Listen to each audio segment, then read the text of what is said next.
Yes, Restart episode 27. Welcome to the 27th Restart. Restart means a new beginning without a virus. This time, for the first time, you will truly understand the real path of religion in Restart without the virus.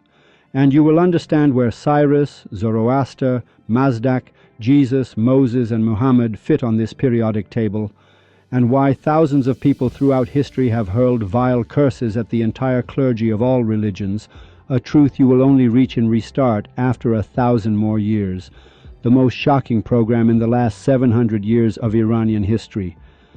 Last week, dear listeners, in our rush, we talked about a poem by Rumi. Today, however, the depth of the toilet we have created in this program gets deeper, meaning a few meters are added. And in this program, in this episode, we will further clarify the reason why we curse. Before this Restart, you couldn't figure out if your brother-in-law is hell-bound or heaven-bound, because people asked me to explain that hell-bound issue. You couldn't figure out if your brother-in-law is hell-bound, if your brother-in-law's daughter is hell-bound or heaven-bound.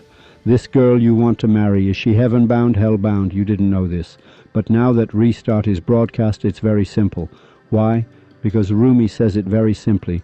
The truth set friends against each other so that the envy in their hearts might be revealed. It's very simple. Look, this Restart is speaking the words of 1,000 great figures in world history, from Plato and Socrates all the way to Hafez and Rumi. Come, anyone who has a problem with this program deep down in their heart and curses Rumi, you see who you're cursing when you listen to the program. Cursing me doesn't matter at all. If you curse Hosseini, for instance, whatever. But there's a point where you curse Rumi, you curse the ideas of the program, you curse Restart, meaning you have a problem with Restart. Then, according to the opinion of these 1,000 great people throughout history, and according to the perfect human, you are definitely hellbound. Meaning, show these videos, this program, to your female cousin. Let her listen. If she says nothing, or if she says, yeah, this is so good, or this is good, bye-bye, I'm starting to get it, this has no boundary, no ulterior motive, Rumi says so. But if she starts cursing Rumi, pull the flush. There is no way to save this poor soul. She is definitely hellbound. Her seed cannot be a good seed.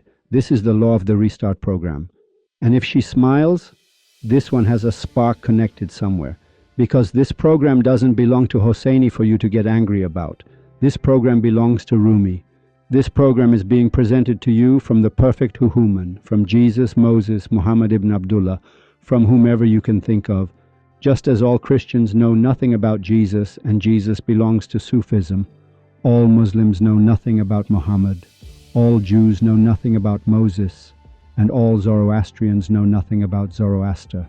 They know nothing, they know nothing. Everything I have said in this program was with evidence.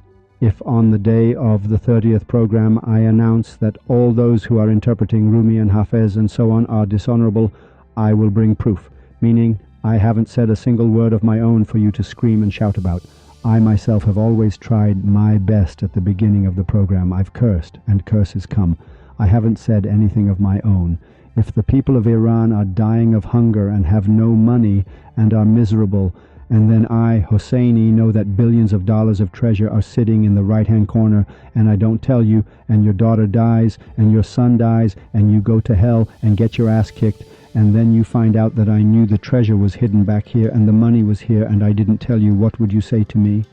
You'd say, you're so dishonorable. We're dying of hunger, hardship, and all that, and you knew where the treasure was and didn't say. Our question for those who have memorized Rumi's Masnavi and the works of Hafez is this. Did you or did you not know these 2 or 3 couplets that Hosseini mentioned about? So in every age, a standing guardian exists, that at all times there is a perfect human. The treasure is here.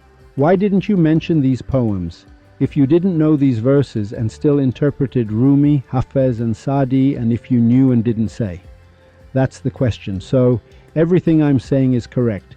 Let's get to the poem, because today I want to do 2 very important things. And if we manage to get through the perfect human this week, next week I'll probably want to pull 1 or 2 of the bastards out from the materials. I want to pull out a forbidden thing by the name of Attar of Nishapur and explain it. Let our Telegram viewer count reach 250,000. It's at 180,000 now. Let the first one reach it, and the second one too.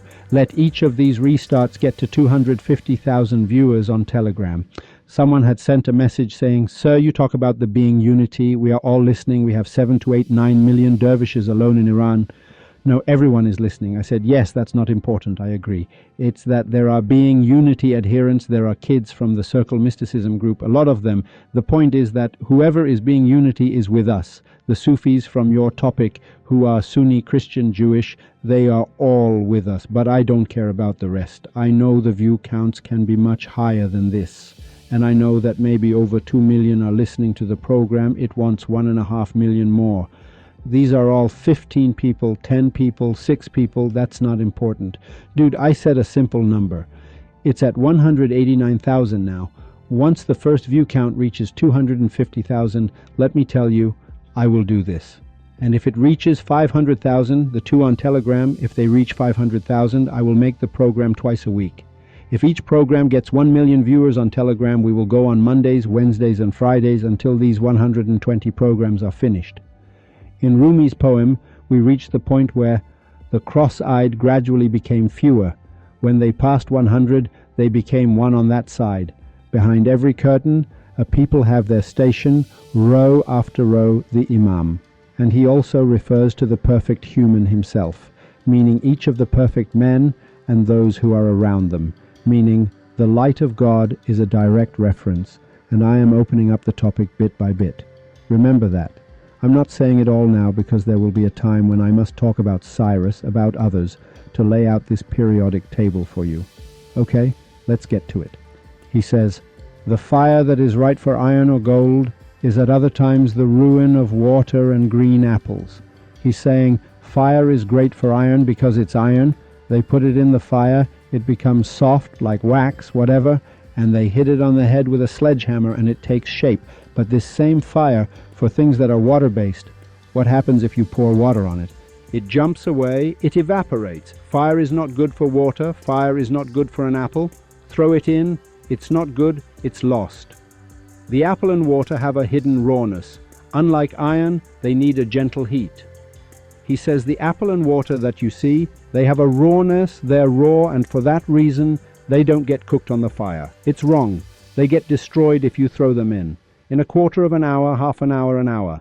Unlike iron, for which the heat is a gentle glow. But this fire is a gentle glow for the iron. Now where is he going with this? That iron is the hardy dervish. Under the sledgehammer and fire, it is red and happy. The word dervish here is an important word that Hafez, Rumi, Saadi all used a lot. The word dervish doesn't mean poor. All these Masnavi scholars present it as poor. A dervish is one of the steps on Atta's ladder. This is exactly what I want to explain later. He says the iron is under the sledgehammer and all that. The appearance, he says, it is the chamberlain of fire without an intermediary. It enters the heart of the fire without a connection. Without a veil are water and the children of water. Their ripeness is not found through fire, nor its address. An intermediary like a pot or a pan is needed, just as leggings are needed for the leg on its path. He says for water to come into it. He says, without a veil are water and the children of water. This, pay attention that religions say God created everything from water. He says, you see all this water, all these children of water, what does that mean? Meaning all the plants that are created with water and come out these, he says, if you put them on the fire, they are all destroyed. Ripeness doesn't come into it. We can't say it was raw and now it's cooked. It's difficult. Throw an apple into the middle of a fire. We can't say it was raw and now it's cooked. It's difficult. We can't say it. He says for these raw things to become cooked, for them to reach that mystical stage, they need a pot. Here he wants to say the pot is the perfect human. He says the perfect human is like a pot into which you must pour water, any mystical water, anything in the world you pour in, this is the pot. In other words, he says there is something in religions they call the throne of God. He says the throne of God is a place in religions which is the highest point, and the entire universe, everything God has created, is a subset of this throne. He says this throne is the pot, and for cooking, you need a pot or a pan as an intermediary, so that just as leggings are needed for the leg on its path, meaning he says to heat water, You must definitely put a pot on the fire. The fire must hit that, and that must heat it. The fire, the light that we call it, or whatever we want to call it, must hit the perfect human to be distributed. There is no one else. Everyone is a subset of this one. The flame with the flames. And he can understand God, meaning God can shine upon him. He cannot shine upon the others, meaning he says if God were to shine upon Hosseini, who is an apple, he'd be mush. If he shines on you, you're mush. Whoever he shines upon is mush, except the perfect human. So the heart of the world is he, for the body receives skill from this heart through an intermediary. So the heart of the world is he for the body. If there is no heart, what does the body know of that dialogue? If the heart does not seek, what does the body know of that search? Now he makes a comparison with a country. He says if there is no heart, the heart is not the organ, the heart is different. He says if there is no heart, what conversation can the body have? The body doesn't even exist. It's ridiculous. Ridiculous if there is no heart. So the object of the ray's gaze is that iron. Thus the object of God's gaze is the heart, not the body. He perfectly explained the sentence I said above, meaning he said God cannot shine upon other people, cannot shine upon the galaxy, cannot shine upon the moon, upon the sun, upon the Big Bang. He must absolutely shine upon this person. Why? Because the object of the ray's gaze, meaning that subject, meaning God, is that iron. It must shine on the iron. Thus the object of God's gaze is the heart, not the body. My dear, he is explaining the perfect human. So this speech requires an example and explanation. But I fear lest the common delusion should slip. He's asking, Mr. Hosseini, do you want me to explain this verse? I say, please do. He says, no, you are too stupid to understand this. Hosseini, do you know why I don't give more explanation and examples? No, Mr. Rumi. He says, but I fear lest the common delusion should slip. He's saying, if I speak, they will kill me, Hosseini. They will shut down the radio. They will pull restart down.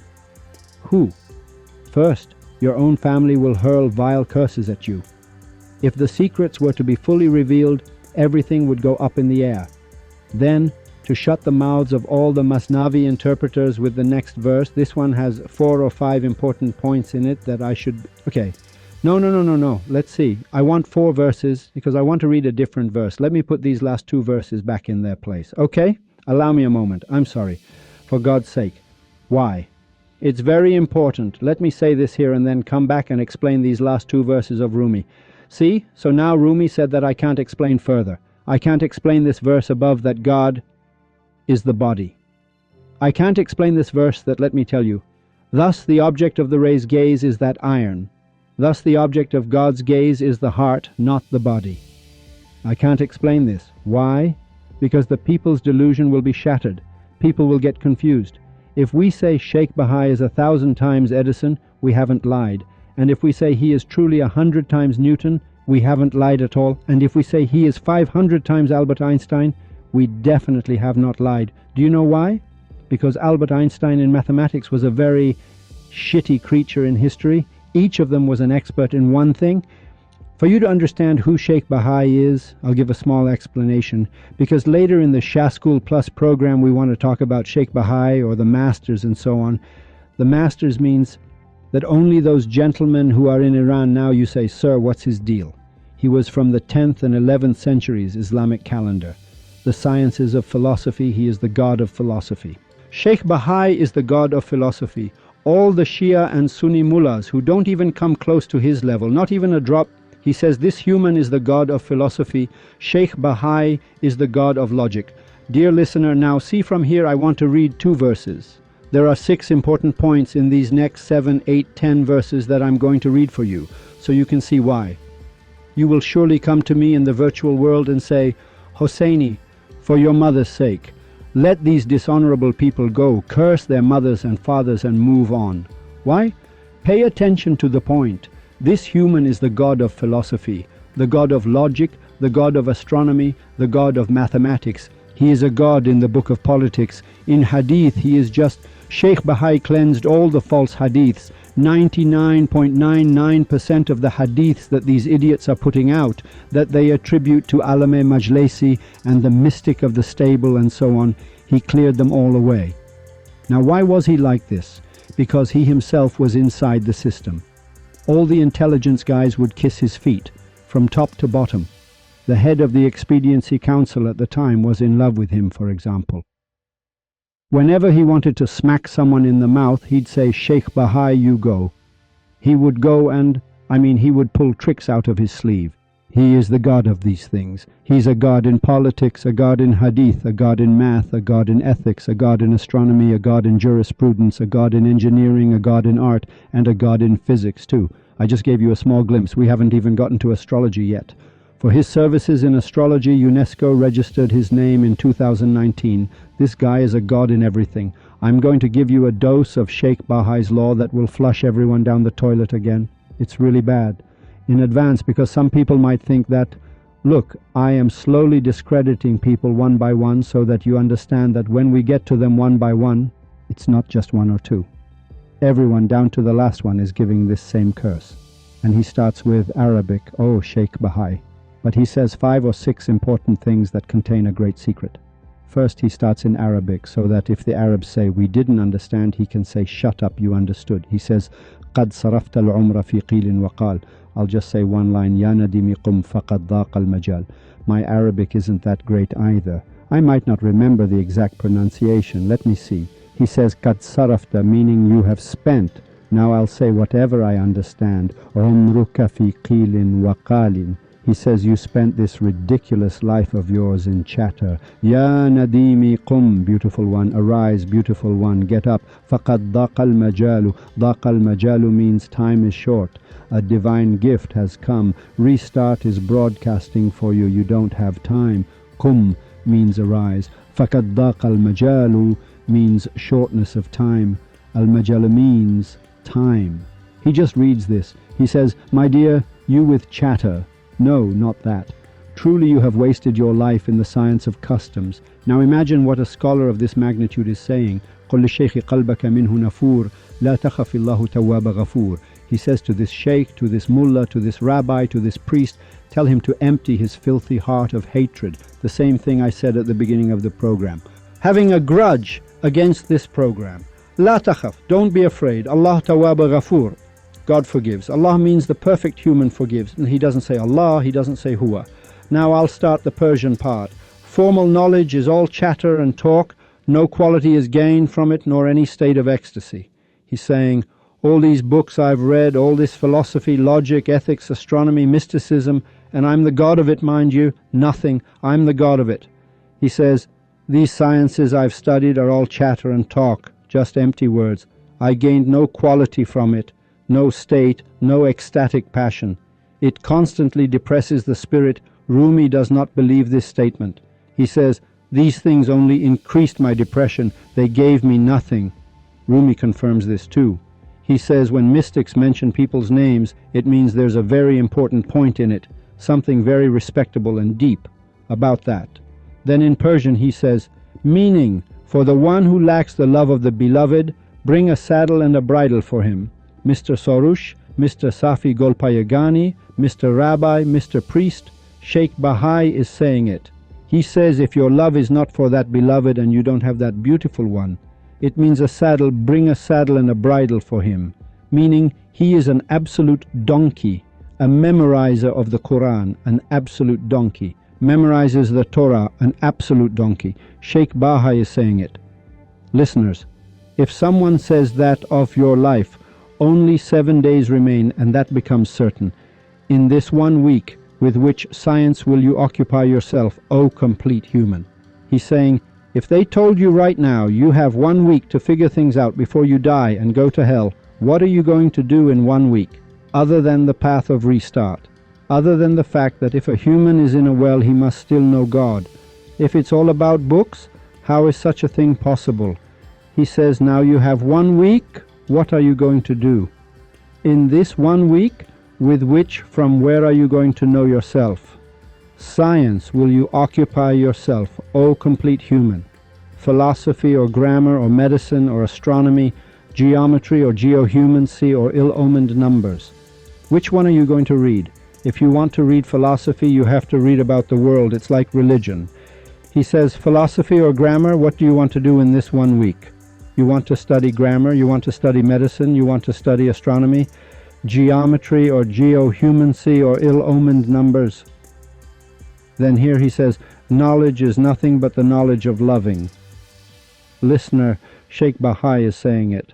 My pretty one, you and your mommy who sit in sessions with Makarem Shirazi and then post things on Facebook. My pretty one, I'm not the one saying it. Sheikh Bahai is. He says, knowledge is nothing but the knowledge of loving. The rest is the dressing of the wretched devil. So we go back to the verse above. He says, philosophy, grammar, medicine, astronomy, geometry, geohumancy, numbers, the book of Quran, Torah, gospel, whatever. Knowledge is nothing but the knowledge of loving.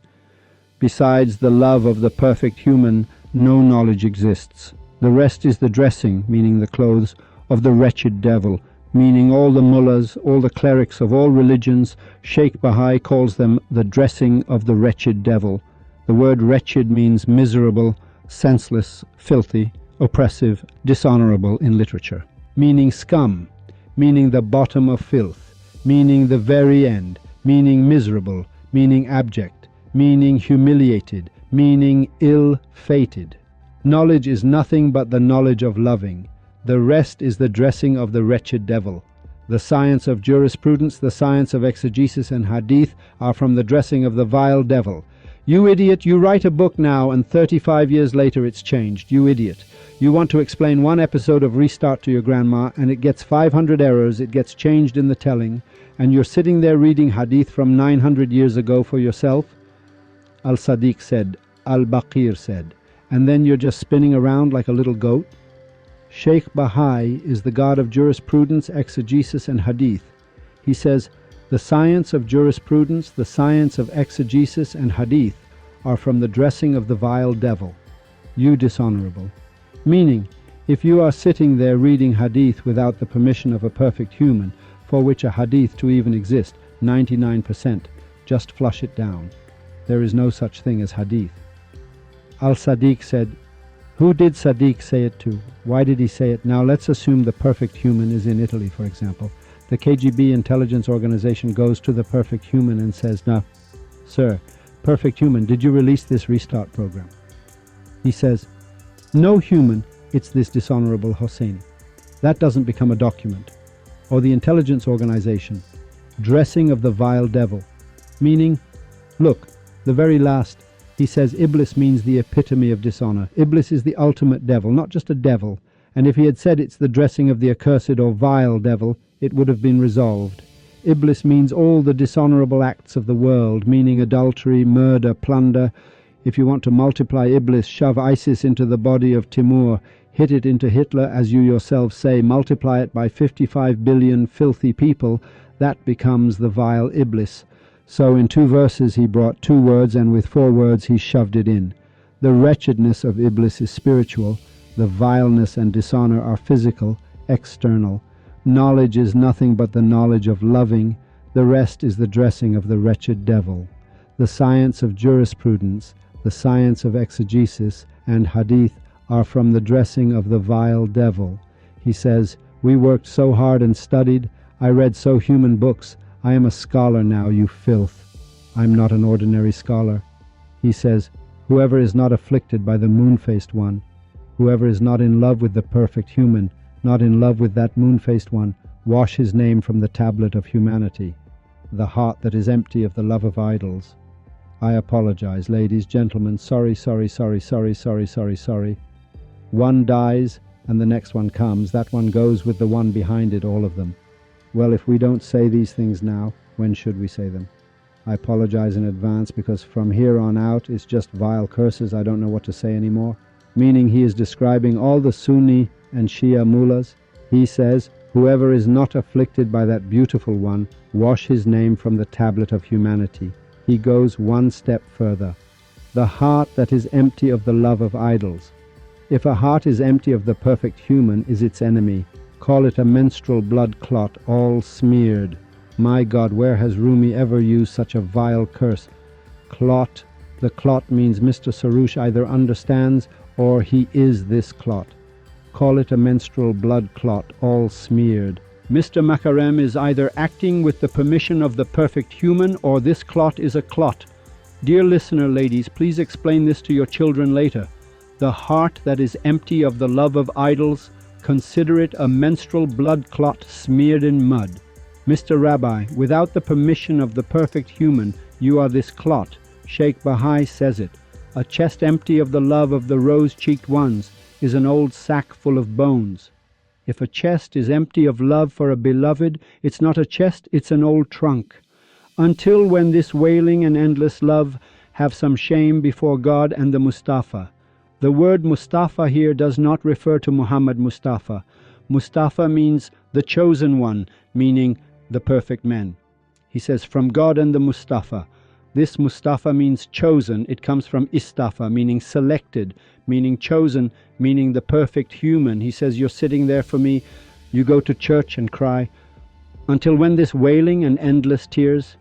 You sit there for me, cry for Hussein for me. You go for me, cry for such and such for me. Have some shame before God and the perfect human. Until when this talk of the monster turn towards the meaning and speak not of the form. The monster is the final mystical stage in the worlds of Atar, which is himself.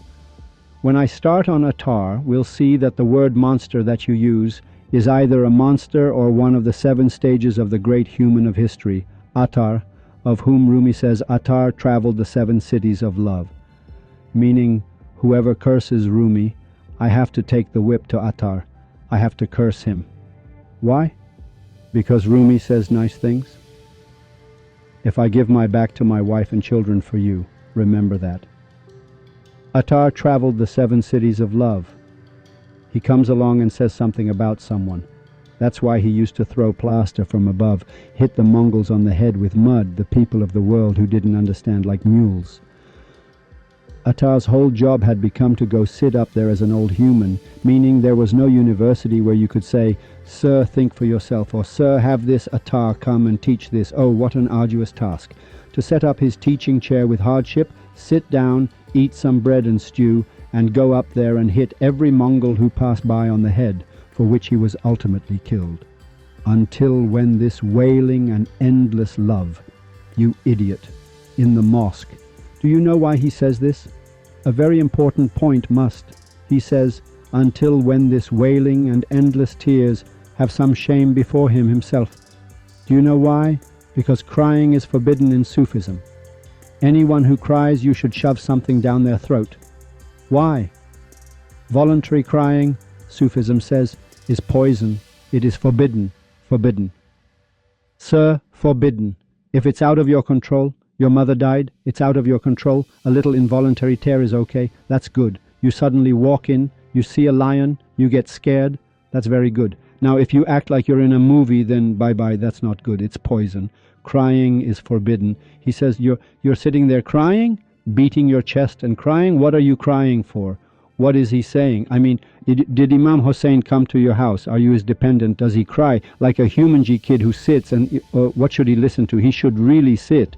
Ayat means sign. Look, Ayatollah means sign of God. The entire universe is divided into 2 types of signs, generative signs and scripted signs. Generative signs means the perfect human himself is generative, meaning these are not abrogated, meaning Moses is the same as Jesus, Jesus is Zoroaster. I'm explaining the perfect man. For example, the Sufis, Cyrus is a Sufi, Zechariah is the same as Jesus. These are, they are called signs. O Ayatollah, the name of Allah, the humanifestation of God, the humanifestation of Allah, the light of truth. These are generative, meaning they exist. Generative. When we write hadith and news, it gets abrogated, scripted. What does that mean? For you to understand, go read your Quran, pretty one. It says, until a certain date, pray with your back to the Qibla, towards Jerusalem. All the verses and orders the Messenger of Allah and the Noble One had given for that direction, overnight it turned, they went towards the Qibla, the Kaaba. This shows that the Kaaba existed before. They would perform pilgrimage around the Kaaba. You might ask why the Messenger of Allah himself didn't perform the Hajj in the middle of that. His next Qibla closed it off. So whatever verse came before that, throw it in the trash can. Anyone who, after Moses said the camel is forbidden, ate it anyway is a fool. Because what did the next cause, the next perfect human say? Scripted is full of contradictions. It means this, meaning the government is in charge. Now that I will soon explain religion. In one program I'll informatively explain the production of religion, so that if you want to produce a religion, diamond with me. We'll quickly put out 500 religions. We'll all do it together. All these contradictions. Dude, you yourselves say it about the messenger of Allah. You say Muhammad ibn Abdullah came and they said, let's build the mosque of descent. He said, very good. We have one mosque here and one mosque there in the middle of the road. You yourselves say it. You say Gabriel descended and said, where are we going, Muhammad? He said, they've built a mosque. Sir, I want to put a mullah in it. Later, for now they've built it, but the plan is to put a mullah in it. Then this mullah doesn't even understand what forbidding wrong is. And then he'll produce Basiji and send them into the streets. Then the poor Basijis who didn't know, many of whom are now slowly coming back with this program, they go out and beat up girls, then see the pretty girls back there. The messenger of Allah said you were supposed to build a mosque. Then this mosque reproduces, it keeps giving birth, then everywhere becomes a mosque. They asked why? They said because the Christians have it too, the church. Look, every house, a hole, a church. If you multiply the value of their lands, it's billions and billions of dollars. To counter the perfect human, the remaining billions and billions of dollars is the land of the churches. The remaining billions and billions of dollars is the land of the mosques. A mosque, you have 50,000 mosques. Your messenger of Allah himself said in the middle of the road, it's very good to build a mosque. Gabriel came and said, O Muhammad, do you know why they are building this mosque? He said, no. He said, the plan is to produce Basijis. He said, you're kidding. Now these poor people have built it. Tell God to accept the 1 dinar they spent. I tell everyone, who the hell do they think they are to build another mosque? Gabriel said, yes, sir, let me go tell God. He went to God and came back and said, God has commanded that this mosque, this dishonorable, the next mosque, be destroyed. Listener, descent, the mosque of descent, descent. Now descent isn't important, its destruction is what's important. Now whether it was dirar or zirar is not important at all. Listen to the point. Now someone says, Mr. Hosseini, they said dirar, it was darur. Let it go, you idiot, just listen. They gave a human to destroy the next mosque. Muhammad himself didn't know that dishonorable people would come who would make forbidding wrong into something accepted. He didn't know that governments would forcibly create mullahs, put them in every mosque, and all the women and men would go like donkeys and give money. He didn't know that if Gabriel hadn't come midway to say, go screw the mother of this mosque, because it would later reproduce. Nothing. The mosque had been built, they destroyed it, but we have no mosques. Now, sir, will you give us money so we can flee? No, Mr. Hosseini, I gave money for a mosque. Then they go and say one thing, and then say he hasn't listened to Restart. No, he has listened, they will make his life hell. The heart that is free from the love of that beloved of stone. Dear Mom, can you go to the living room for a minute? My mother, my sister, Dad, go to the living room. My buddy, dude, my mom has taken Grandma back there. I can't not explain this. I can't not explain it again and have her take her back there. Take them back there. This is really bad. Listener, he says, the heart that is free from the love of that beloved. Meaning someone who cursed Restart, not the one who was indifferent, someone who insulted the perfect human, someone who cursed Rumi, picked them up with tongs, someone who, besides the path of Restart, was following another religion, who didn't discover love in himself and didn't find that beautiful one, the heart that is free from the love of that beloved, consider it devil's ass-wiping stone. He's saying all the religious clergy of all religions, Sheikh Bahai is saying it. Sheikh Bahai is 100 times, 500 times, 1,000 times other scholars. Listen up, kid. Hey, kids, baldy kid. Instead of cursing, shut up and listen. Don't speak so that the Spirit may speak for you. Idiot. Listen, you dishonorable. Listen. He says, the heart that is free from the love of that beloved, consider it devil's ass-wiping stone. Devil's ass-wiping stone. When you go to the toilet, You do your business. Psst, psst, psst. At the end, you wash yourself. But there's something, how do I explain this? He's saying these mullahs are like that stuff around your butt that you're washing, but it's still there. You have to stick your finger in there properly. It's filth. How am I supposed to explain this? What can I say? Meaning he's saying this Mr. Makarem is devil's ass wiping stone. Meaning that place where you rub the clod of dirt. That's what this person's place is if the love of that perfect human isn't in him. Even if he has God and the whole Masnavi, he is devil's ass wiping stone. Sheikh Bahai. I don't want to open it up more and have them... Now at the end, he'll just turn off the radio. It's a really bad spot. Look, he said the menstrual blood clot. He said this. He said wretched. He said iblis. He said vile. Now the worst part is that he made it physical and spiritual. Meaning he both shat on the body of this Safi Gol Payagani and he shat on his spirit. They say, screw his spirit. He did exactly that. He says devil's ass wiping stone. Meaning he shoved the spiritual devil himself into him. He didn't say iblis here, meaning the dishonorable devil himself. He didn't use the word iblis. Iblis means the lord of all devils. Devil means the dishonorable devil himself. These sciences and these imaginations and forms at my... Tomorrow you'll call and say, Hosseini, can I please ask you, my mom called, can you read Rumi and not Sheikh Bahai anymore? No, Mom. All of this. The Lord of Love lingers in the ruins because the pain, I'm setting one thing up, even the grocer. Oh my God, oh Zara, he gives a 50-50. The heart that is free from the love of that beloved, consider it devil's ass wiping stone. These sciences and these imaginations and forms are devil's excrement upon that stone. If you set your heart on any knowledge other than the knowledge of love, meaning you fall in love with being a Christian, fall in love with being a Jew, fall in love with being a Zoroastrian, fall in love with being a Buddhist, become a Shia Muslim, a Sunni Muslim, whoever else you give your heart to. If you set your heart on any knowledge other than the knowledge of love, if you set your heart on any knowledge other than the knowledge of love, you are giving away devil's ass wiping stone. This clarifies your duty, you who are listening to the program. You are not outside one of three states. Either you are internally tangent, externally tangent, or in the middle. If you are internally tangent, my pretty one, you love me, watch this program. It's impossible for it not to make you feel good.